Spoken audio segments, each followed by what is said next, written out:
We're going to make an herbal decoction today. Herbal decoctions are used for the tougher, more fibrous parts of the plant. We're talking roots, bark, and berries. So today we're going to make a hawthorn berry decoction.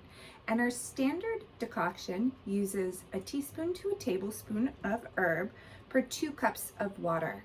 And the reason why we use 2 cups of water is in a decoction, we're actually going to be boiling the water and the herb together and reducing the water by half. So we're going to be making a hawthorn berry decoction today.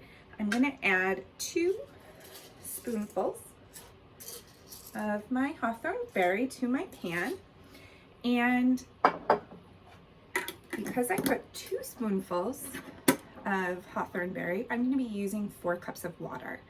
And I always like to do at least a minimum of 4 cups of water when I'm making a decoction, because I'm going through the steps. It's going to take a half hour to make this decoction. I might as well make at least 4 cups of tea that's going to reduce down to 2, and that way I can drink it throughout my day. And you can of course make larger quantities as well. We'll talk about storing our herbal decoctions at the end of this video. So for now, I'm going to use 4 cups of water, and I'm going to put it into my pan. I'm going to let this come to a boil, and once it comes to a boil, I'm going to lower down the heat to a simmer, and that's when the clock starts, 20 minutes minimum.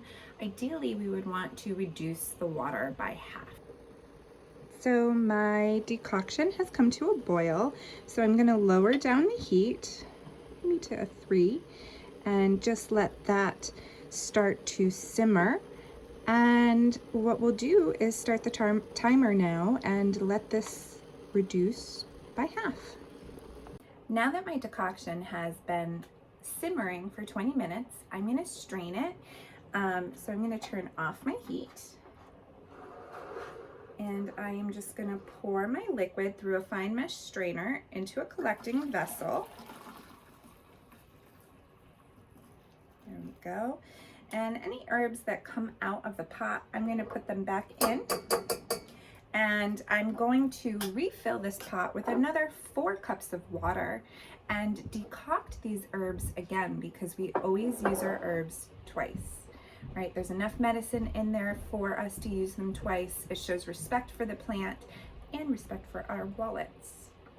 So there you have it. Now for decoctions, I like to store them in these glass canning jars that are a quart. And so I'll let that naturally just cool a little bit. And when it's about room temperature, I'll put the lid on and I'll pop it into the fridge.